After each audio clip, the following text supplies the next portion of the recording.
starting with Aries on the Planetary Persuader. Alright. Greetings, Aries, and welcome to your horoscope. So, this is the deal. We've got Mars and Mars and Capricorn, rather. So Mars and Capricorn still loosely conjoined to Pluto. There is this ambition in you. There's this drive to take things farther than you've been able to take them before.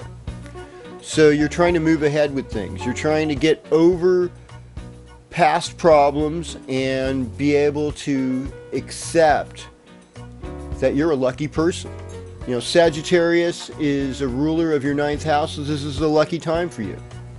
This weekend, it's probably good to just hang out at home, chill at home, pay attention to domestic duties, perhaps older relatives. If you're a young person, you got older people in your life, pay attention to those people. If you're an older person and you got even older people in your life, pay attention to those people. Be aware of where your heritage and where your roots are, because you want to take things a little further from there. But I would say that generally speaking, with Mars going through your 8th house, there's this element of transformation. Mars rather going through your 10th house is you want to grab the career. You want to appear dynamic. You want to show your leadership ability. Venus and Saturn, rather, are in the 8th house. And so, this is a touchy subject to deal with, but this could be a time where you could release sexual difficulties and find a way to have a better sex life, perhaps. Because Saturn addresses the difficulties, Venus addresses sexuality, the 8th house is full of sexuality. And I think it could be a healing, transformative time for you. Well, greetings, Taurus, and welcome to your horoscope.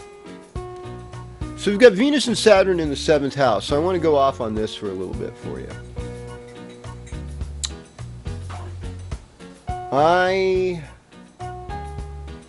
have gone the shaman's path as far as relationships are concerned. That means you got to go through some pain before you get to the pleasure.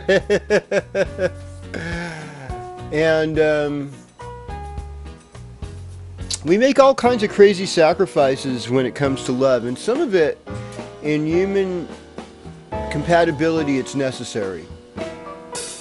It really is. To have real intimacy and a rich shared experience, I think it requires a bit of vulnerability between two people.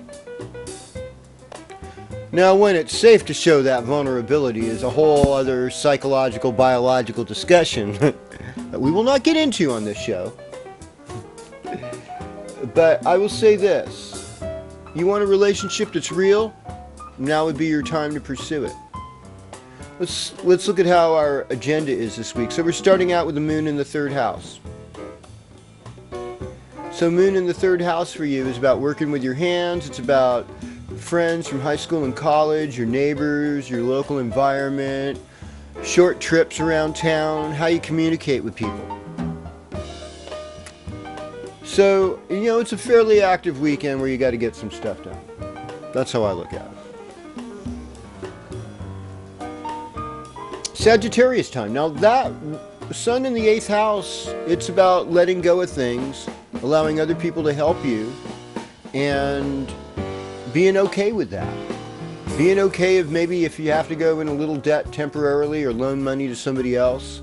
That can be part of the picture. It also can kind of build up your lust too. It's like, wow.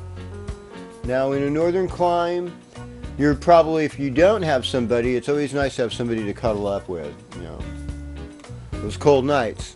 At least a dog or something. Not beastie, but, just like an animal companion. Oh, the way of the world these days. So anyhow, Taurus, I would just say value intimacy and be ready for honesty. And if it doesn't work, fix it.